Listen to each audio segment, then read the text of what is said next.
این بسته رو ندید 500 تومن می‌خری؟ سلام. 500 تومن می‌خرم. نه. چرا؟ کار هنریه بخر. نمیدونم توش چیه.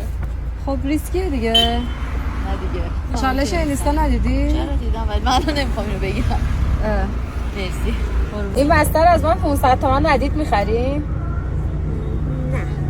واقعیتش اینه که چون دارم میرم خرید کنم نمیتونم ازت بخرم چون حجم خریدم خیلی بالاست به این علت یعنی واقعا ازت میگرفتمش. مرسی قربونت برم فدات شم. این بسته رو از من ندید 500 تومن می‌خری؟ 500 تومن.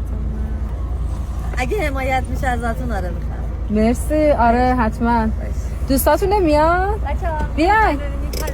نمیخواد تو فیلم باشه مرسی از شما که هستی. من بهتون نشون بدم این کار دست خودمه. من مدرس سنگ مصنوعیم. این کارا دکوریه با سنگ مصنوعی درست میشه و برای دکوری خونه‌تون میتونید استفاده بکنید و همین که شما انقدر ارزش گذاشتین واسه من و گفتین که اگه ازت حمایت میشه ازت میخرم من مبلغی بابتش نمیگیرم ازتون و هدیه میخوام بهتون بدیم. ممنونم خیلی زیاد.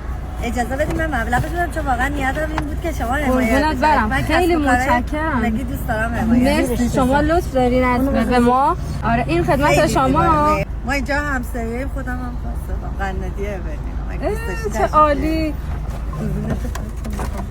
خانمایی که کارآفرینن رو خیلی دوست دارم. مرسی من خودم هم با همینطور. سختی کار کردم ولی خب خدا رو شکر الان موفقم. این الحمدلله. شعبه قندی یه دونه شعبه اینجا که آموزشگاه هم اینجا آموزشگاه برای خودتونه؟ بله. واقعا من بهتون تبریک میگم. ممنون خانوما شما. که به قول شما کارآفرینن اینقدر کار میکنن مستقلن منم خیلی ارزش واقعا قائلم. جامعه واسه. برای ما سخت گرفته به نظر من باید خودمون هوای همدیگه داشته باشیم. آفرین واقعا خیلی بفرمایید. خوشحالم. سایه میرزای فارسی بزنید. من نغمه هستم. پیجم هم اولین گلستان کام.